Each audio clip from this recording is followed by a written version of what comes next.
Cleopas and his friend were journeying from Jerusalem to their home in Emmaus.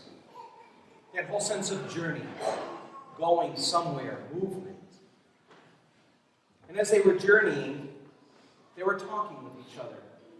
They were conversing about all they had experienced and heard in the last several days from Jerusalem.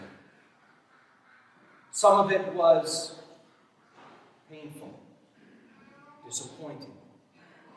Some of it was incredulous to believe. I don't know if it would have been a form of spiritual direction or spiritual companionship, faith witnessing, but they were not afraid to tell each other how they had heard and what they had experienced those things, sharing their faith journey. And because they were sharing their faith journey, that gave the stranger, who ended up being Jesus, that gave the stranger an opening to come into their company. What is it the two of you are talking about? And at that point, they were not afraid to share, even with a stranger, their spiritual experiences. They were not afraid to share their pain, their disappointment, their incredulity, whatever it was they were experiencing. They shared it with this stranger. Then, as they got to their home, the stranger seemed to be going on farther. So they offered him charity, hospitality. Please, come in and stay with us. Let us at least give you supper. Please, join us. And so in their charity and their hospitality, the stranger came in. And as they sat at the table and he said the blessing and broke the bread, they recognized that it was Jesus. It was Jesus who had been journeying with them. And once their eyes were opened, he disappeared from their sight. But he was not gone.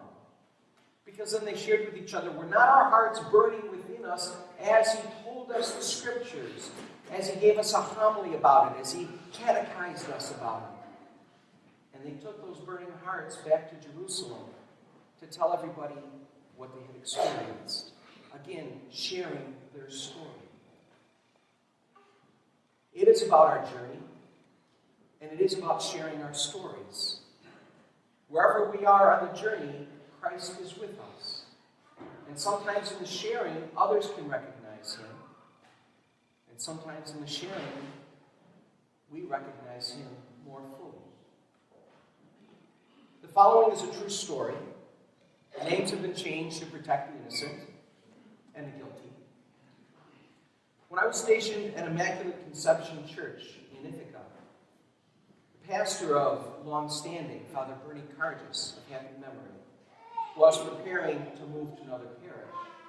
Now, he had been there before the term limits came in, so he was there over 20 years.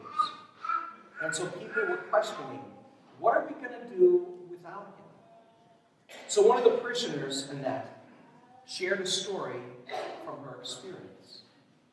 She had lived in another diocese, attending another parish, and their pastor was getting ready to retire at the point of the story. He had been there 25 years.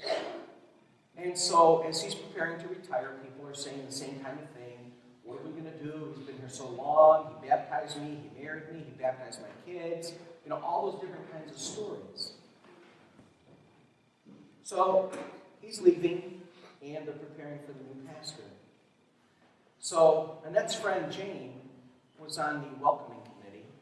She was in the parish hall decorating when Father Jones, the new pastor, drove in for the first time.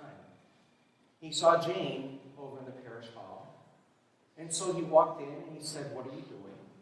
And she said, "Well, Father, welcome. I'm decorating for your reception." "How'd you get in here?" "I have a key." And he said, "Well, we'll put an end to that," and he walked out. How mean and cruel it seemed to Jane. And as she called Annette and told her about it, she was ready to quit everything. But she and Annette talked, and they talked with several people, and they said, we need to welcome Father Jones. We need to accept him and pray for him and love him. 2 years later, as Father Jones was being reassigned, he put his farewell article in the bulletin. And he said, This town over here is where I was born, but this parish is where I grew up. Thank you. The changes they made in Father Jones in 2 years because of their prayers, your acceptance, and their love. Your new pastor is going to be Father Steve Lake. I always think Scotch tape Steve Lake, that's the way I remembered it. Father Steve is mid to late 40s, I'm guessing. He had a couple different careers before he became a priest. He was a pastor at one point of St. Jerome's Church in East Rochester. His current assignment is sacramental minister of Caledonia, Churchville, Scottsville cluster. Two churches clustered there. They have an administrator, and Father Steve is the sacramental minister. So he's not going to be a new pastor, but he will be new here to us. I am positive that he's not like Father Jones in the story. He's very outgoing, athletic, he likes to ride bikes, he's taller than I am. I think I may have a little bit more hair than he does. And he's very outgoing, smiles, very upbeat spirit.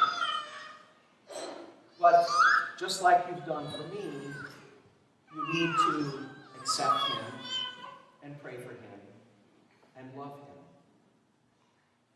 Last week's gospel was the story of doubting Thomas.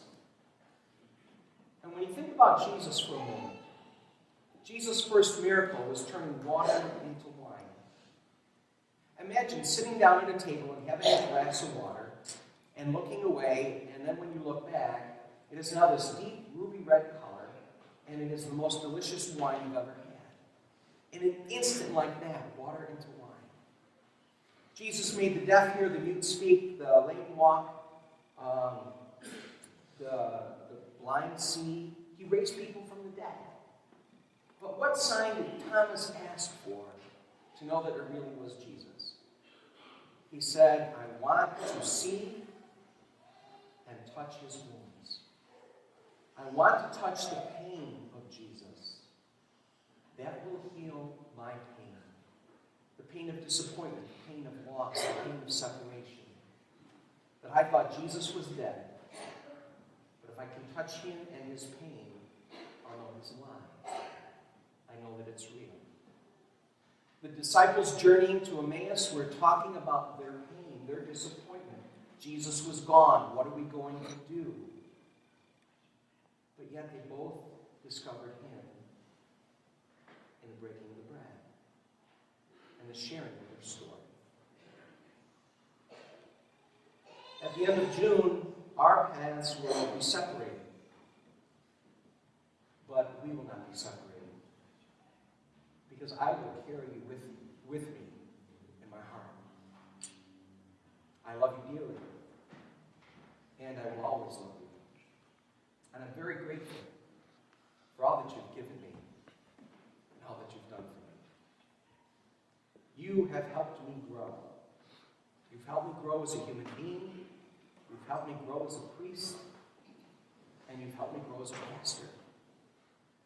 This is my first pastorate. So wherever I go from here, if people say I'm a good pastor, I will say thanks be to God and thanks to the people of the Schuyler Catholic community, because you taught me what it means to be a pastor. If people don't like who I am as a pastor, then I have to blame God and blame you. I'm not going to do that. But I am so thankful.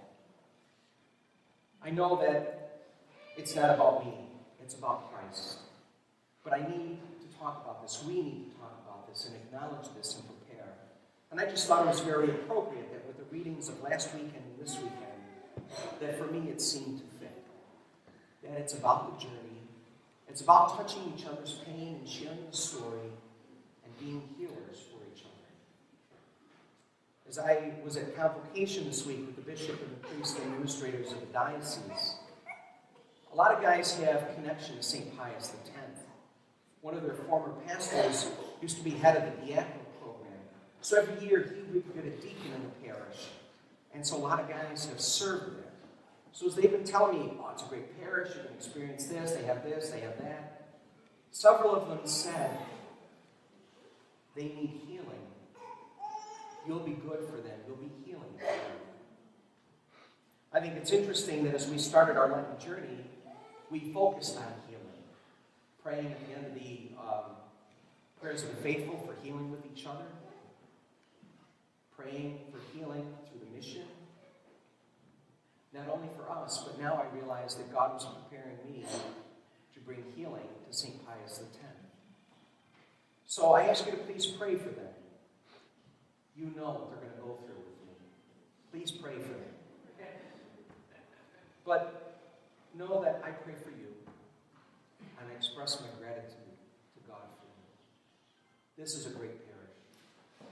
And if you give Father Steve half of the acceptance prayers and love you have given me, he's going to think he's in heaven. This is probably one of the places that comes the closest to healing. So let us continue to pray for each other as we journey together these last months that I have with you. But as you prepare for your new pastor and whatever the journey brings, Christ is with us and will be with us. Let us thank him.